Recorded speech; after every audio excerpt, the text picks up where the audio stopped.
Hello, Eid Mubarak to all our Muslim brothers and sisters. It's time for another exciting edition of Newsline. I am Jennifer Igwe. Many thanks for joining us. Muslim faithful in Nigeria and the world over are celebrating Eid al-Kabir. It is a crucial and special celebration in the Islamic calendar.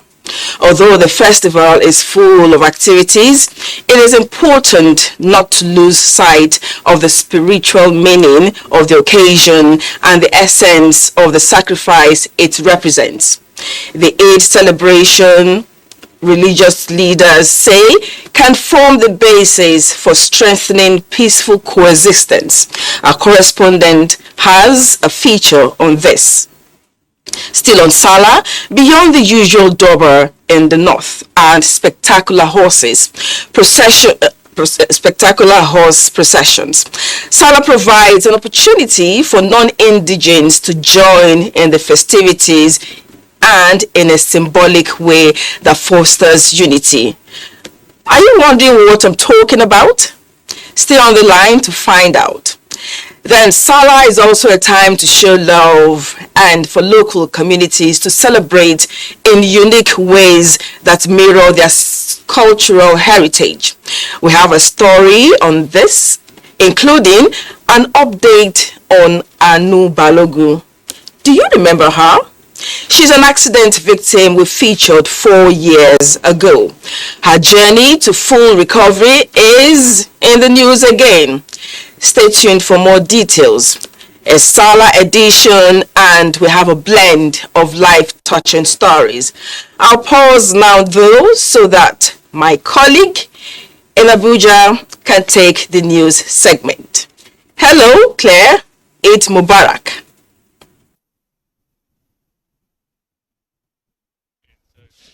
Maintaining the pressure are Nirankunda, who's been one of the star players for Burundi throughout the qualification process, and indeed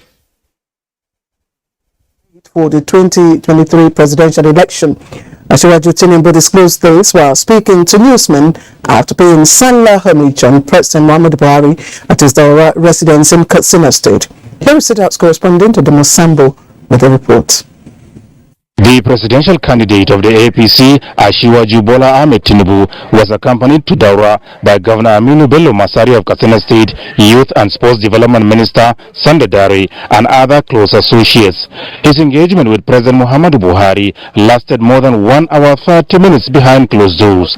Asiwaju Bola Ahmed Tinubu, who spoke to newsmen shortly after, said a wide range of issues were discussed with the Nigerian leader, including the choice of his running mate for the next general elections. The only one that was in place as a replacement we brought today, and there be already an announcement to replace him fully with a substantive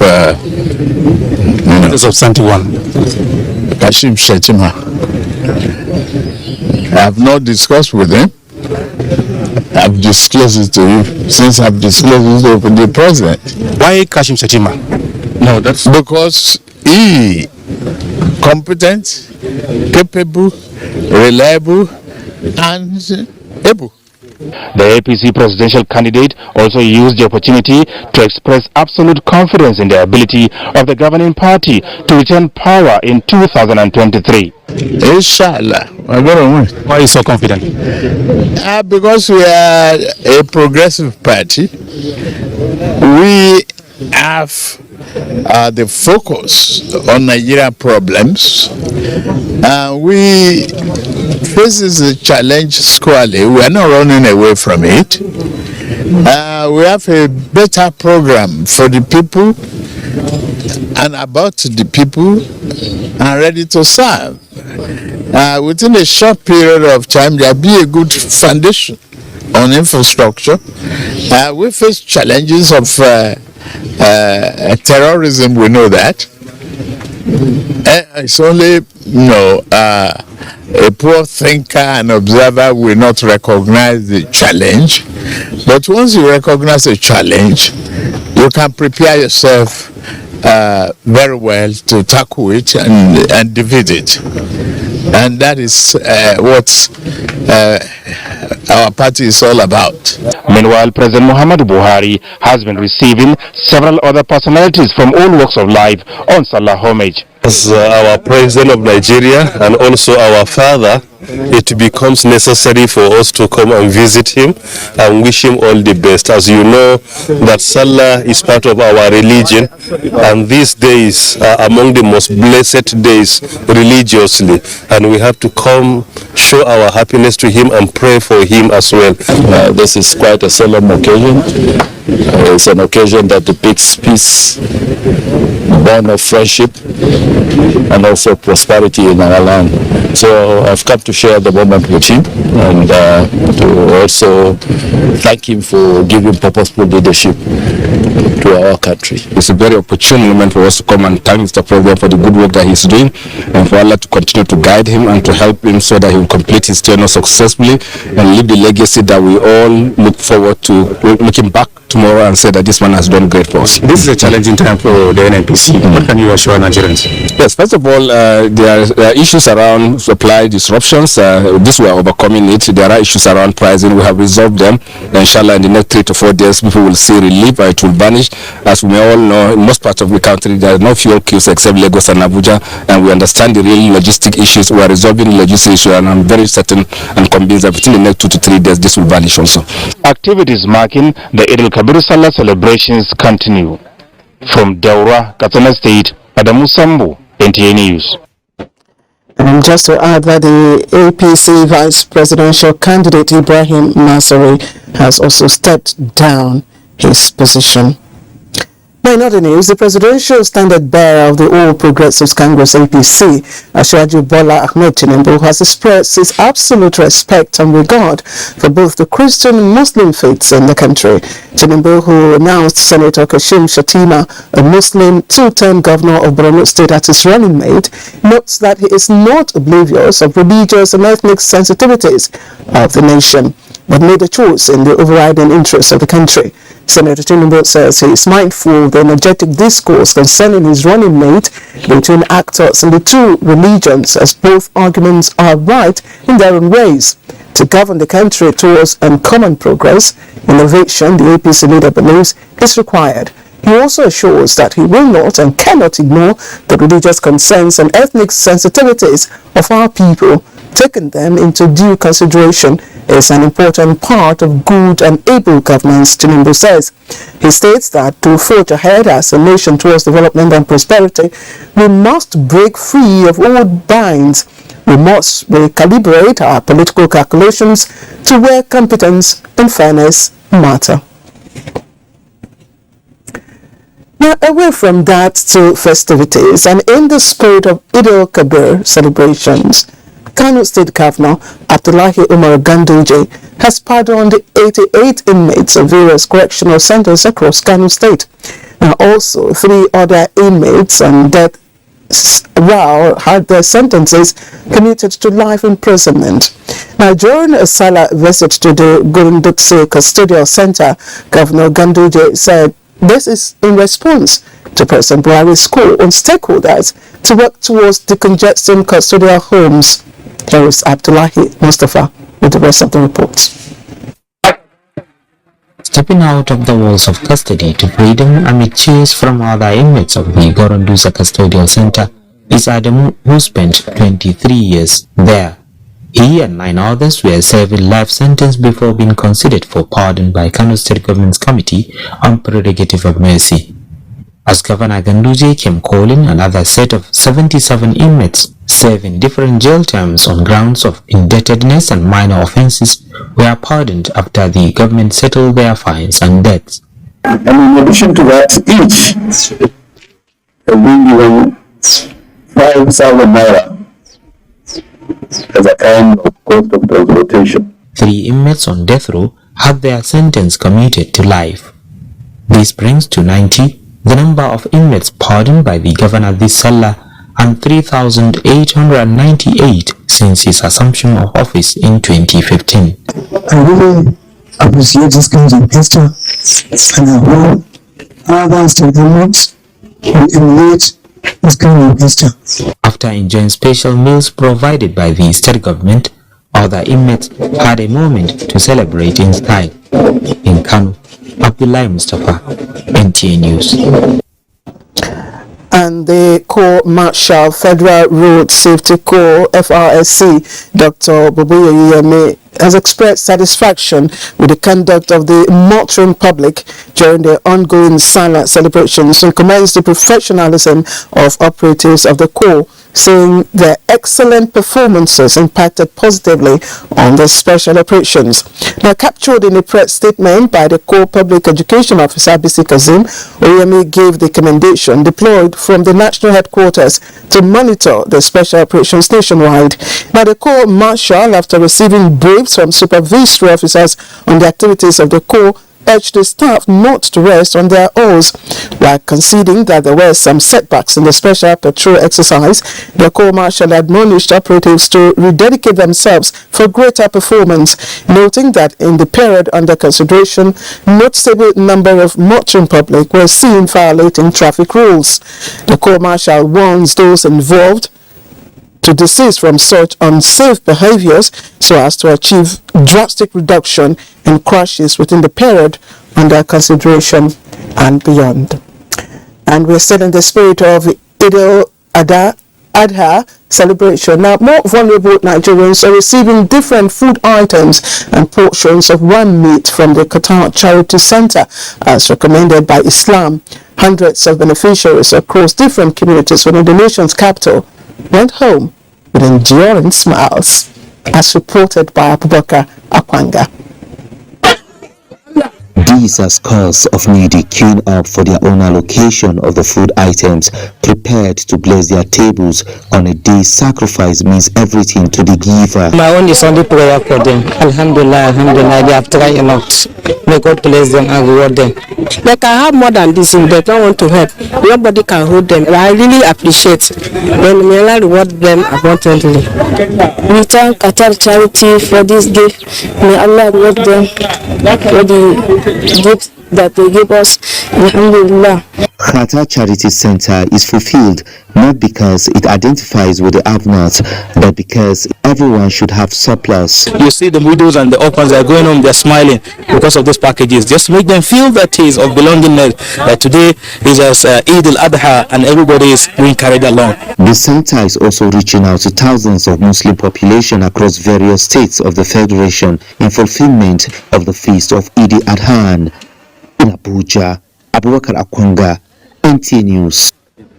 And there is renewed advocacy for the private sector in Nigeria to key into efforts to take various research findings and innovation of research institutes off the shelves for commercialization that will translate into economic value for the country.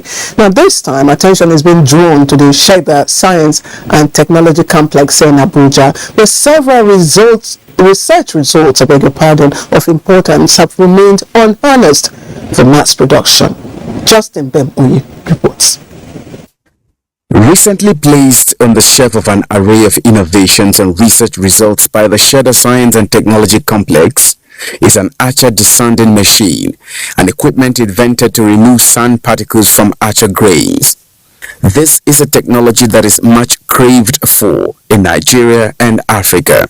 It is just one of the numerous technologies the Research Institute has come up with in accordance with its mandate.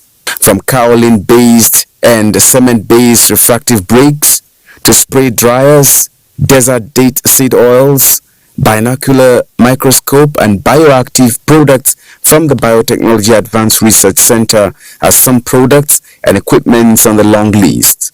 And this was one issue that came handy as the Permanent Secretary of the Ministry of Science, Technology and Innovation went on a familiarization visit to the agency.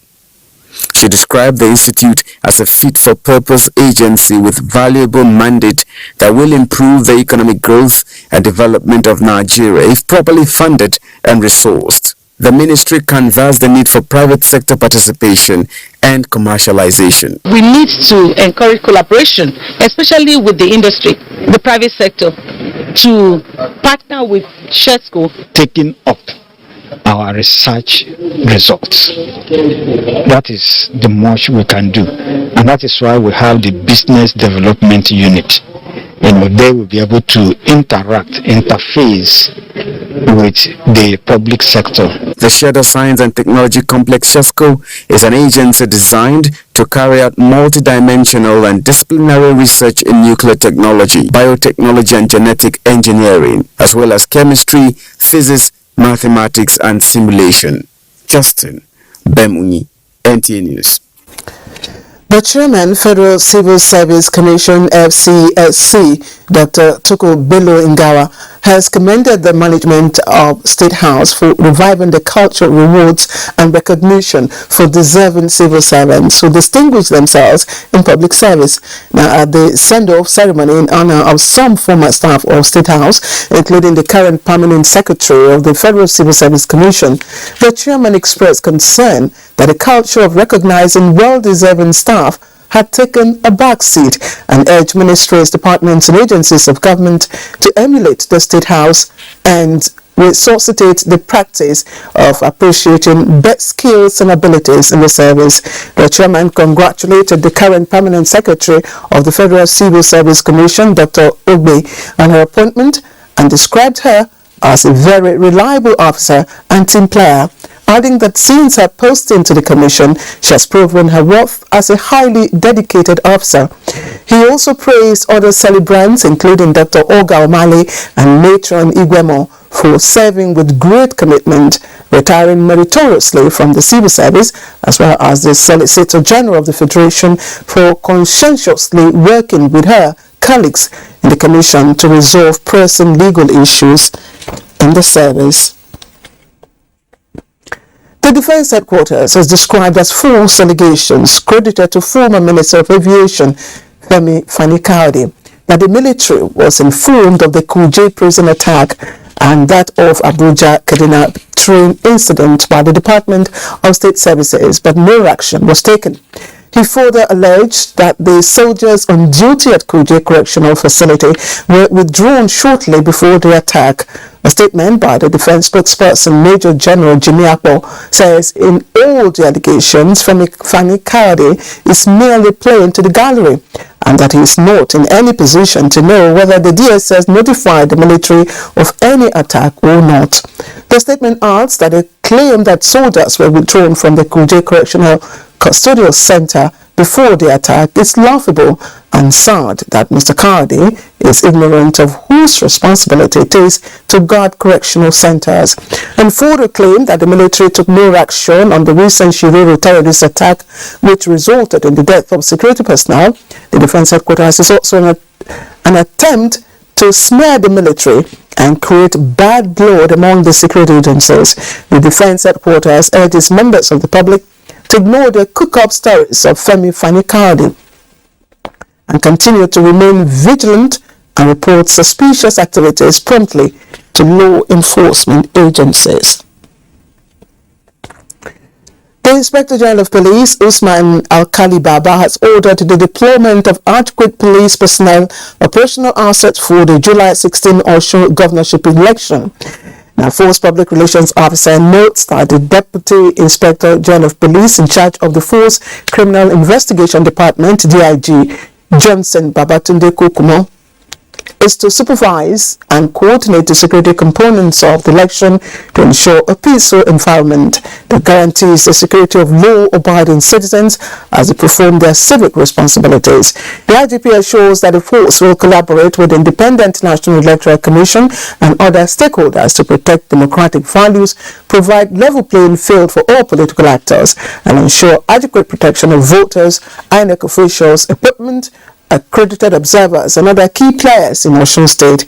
The IGP admonishes the people of Osun State to be law-abiding and calls on eligible voters to come out en masse and exercise their franchise, as adequate security has been put in place to protect them before, during and after the elections.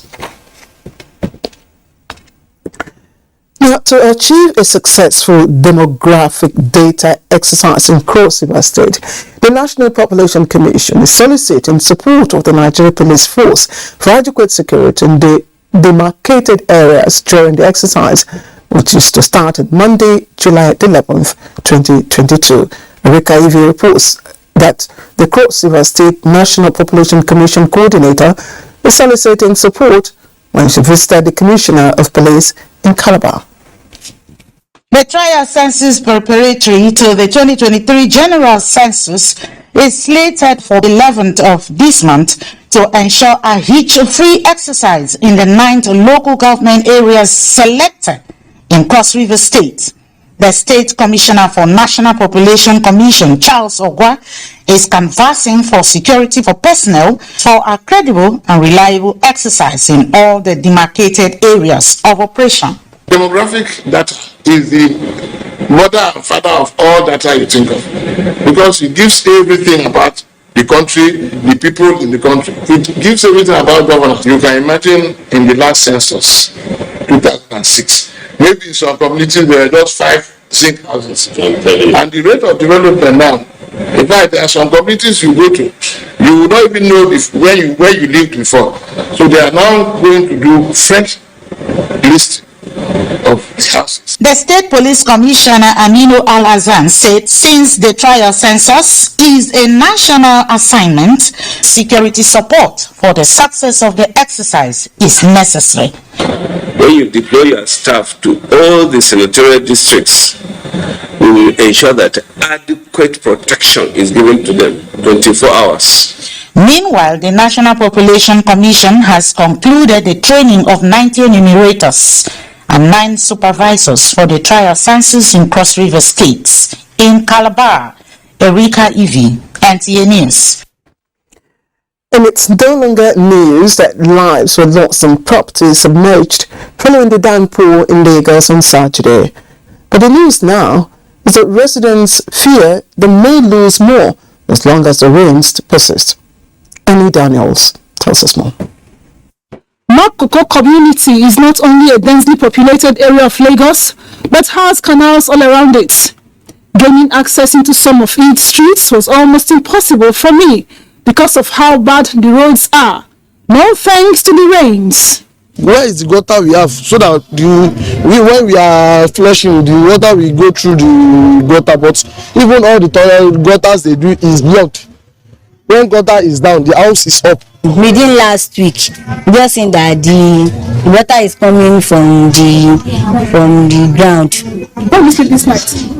We'll go and sleep another person's house. Several hours after the rains, the floods are still visible and residents are still counting their losses. And some people were not even around, so it enters their room, TV, spoils so many electronics and. We fear. This one now will fall again. Now all of us we fear. Young and old, nobody is exempted from pains of the previous day's rains. When I don't know how to walk, and if I still see my white and my shoe. These canals are supposed to make movements of flood easy, but that seems not to be the case here. See the canal, see the floor here.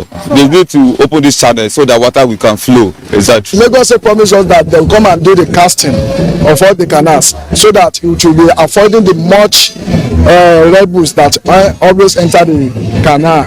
So we are still waiting for the government to come and do that. Until that happens, Lagosians are sure they will have more property and productive hours to use since they cannot stop the downpour. In Lagos, Annie Daniels, NTA News. All right, let's take you now to number 19 Street, Ubowo in Benin Metropolis, where an orphanage has been ravaged by flood on Saturday night, even as property worth millions of naira were destroyed. Good Luck in Naini reports that Trinitarian Foundation, which is an orphanage situated in the area, is now confronted with the challenge of providing shelter and care for the inmates.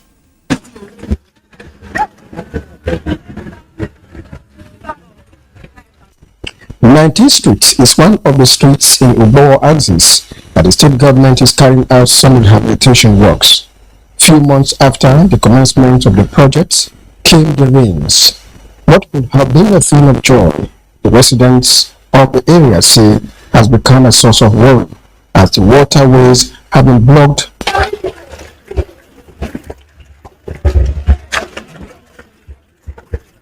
This is one of the children's room. When we discover that it's not what we can handle, we have to move the children out of the room. This orphanage not spared as occupants, mainly children, including a set of triplets, were rescued, but most of their valuables, including foodstuff, were destroyed by the flood. What is paining me is that when they are grading this road, and we observed what they did, that they packed sand where the water flowed in the area. We met them and explained to them that there is a tendency that when it rains, our house will be in danger because they carry the sand and cover the place that rain enters when it falls. They say they are coming to do it. They are coming to do it. We keep on reminding them. Before we could have known what is going on, all the rooms are flooded. My documents, thank God, the triplets were in the room lying down. They called me that their rooms are flooded.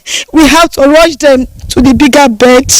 We are begging the government to come to our aid because from what we are seeing, I'm not sure any individual can control this situation. Other victims share their story.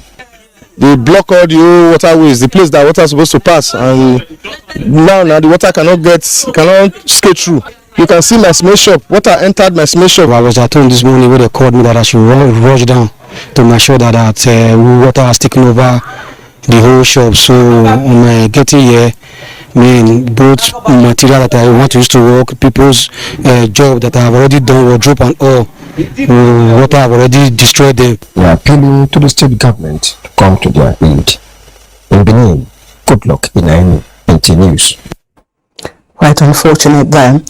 Now, attempt by a suspected human trafficker to export illicit drug to Dubai, United Arab Emirates, and planting same in the luggage of an orphan recruited for a phantom job in the Arab nation has been thwarted by NDLEA operatives at the Lagos airport. Now, the suspect was arrested on Wednesday, July 6, following interception of his victim, whom he was alleged to have planted 50 parcels of cannabis sativa concealed in food items in her luggage. It is also recorded that 47 wraps of cocaine meant for Algeria was also intercepted in Ibadan, along with 2 suspects following an intelligence shared by the Department of State Services. Meanwhile, 5 suspects were arrested across Oyo, Akwa Ibom and Edo states with different quantities of illicit substances such as tramadol, meth, heroin, cannabis sativa and crack, as well as cocaine.